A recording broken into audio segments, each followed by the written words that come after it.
खबर है कि ईरान में आईडीएफ ने बड़ा हमला किया है। इजरायली डिफेंस फोर्स की ओर से F-35 से अटैक किया गया। मिसाइल लॉन्चर को तबाह किया गया है। इजरायल ने इसका वीडियो भी जारी किया है जिसमें मिसाइल लॉन्चर को तबाह कर दिया गया है। ईरान में इस बड़े अटैक को अंजाम दिया गया है। इजरायल की तरफ से ये वीडियो भी जारी किया गया। तो इजरायली एयरफोर्स लगातार ईरान पर हमले कर रही है, ईरान को कमजोर करने की कोशिश कर रही है और इसी कोशिश का एक और वीडियो सामने आया जिसमें इजरायली एयरफोर्स हमला करते हुए देखी जा सकती है। और बड़ी खबर आपको बता दें हरियाणा से, जहां पर नगर निगम चुनाव पर रोक लगाई गई है। पंचकुला अंबाला में चुनाव पर रोक लगाई गई है। वहीं सोनीपत में भी निगम चुनाव पर रोक लगा दी गई है। कांग्रेस की याचिका पर हाईकोर्ट का फैसला। सोमवार को फिर से होगी अगली सुनवाई। ये बड़ी जानकारी समय मिल रही है। पंचकुला अंबाला साथ ही सोनीपत में भी निगम चुनाव पर रोक लगाई गई।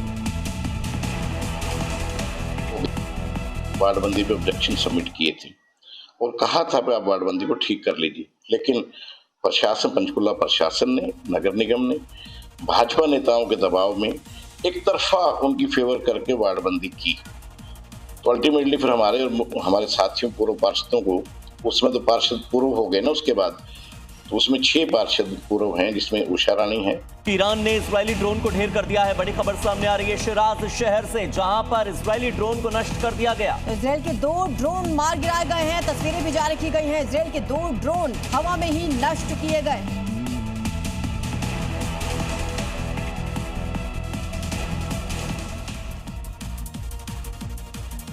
और चलिए बात करते हैं देश की, दिखाते हैं 5 राज्यों से आई बड़ी खबरें। मेरठ में एक तेज रफ्तार कार ने सामने से आ रही बाइक को जोरदार टक्कर मार दी। टक्कर इतनी जोरदार थी कि कार सवार शख्स हवा में उछला कई मीटर दूर जाकर गिरा। पीछे से आ रही बाइक और कार से टकरा गई। सभी घायल को हॉस्पिटल में भर्ती करवा दिया गया।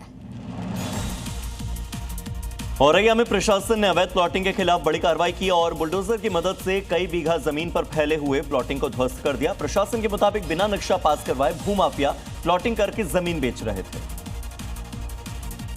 यूपी के प्रयागराज में उस वक्त हड़कंप मच गया जब कोरांव इलाके में शॉर्ट सर्किट के कारण मोटर पार्ट्स की एक दुकान में आग लग गई। आग की ऊंची लपटें और धुएं के गुबार से पूरे इलाके में अफरा तफरी मच गई। राजस्थान के श्रीगंगानगर में बारिश और ओलावृष्टि से किसानों के चेहरे मुरझा गए। पदमपुर की धान मंडी में खुले में पड़ी किसानों की जीन्स की फसल भीग गई और किसानों ने धान मंडी में जगह के अभाव के आरोप लगाए। अधिकारियों से अब मुआवजे की मांग की है।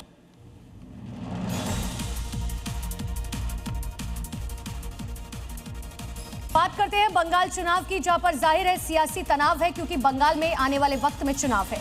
और ऐसे ही सियासी तनाव की तस्वीर सामने आई है कूच बिहार से, जहां पर बीजेपी और टीएमसी के समर्थक आमने सामने आ गए और जमकर नारेबाजी होने लगी।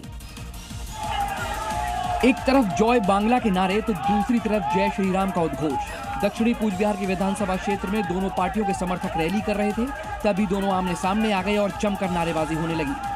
देखते ही देखते माहौल गर्म होने लगा और फिर पुलिस को बीच बचाव के लिए आना पड़ा।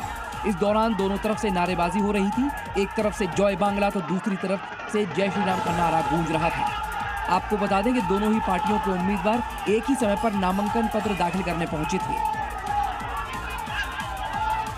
बंगाल की सीएम ममता बनर्जी ने मालदा में न्यायिक अधिकारियों के साथ हुई घटना के लिए चुनाव आयोग को जिम्मेदार ठहराया।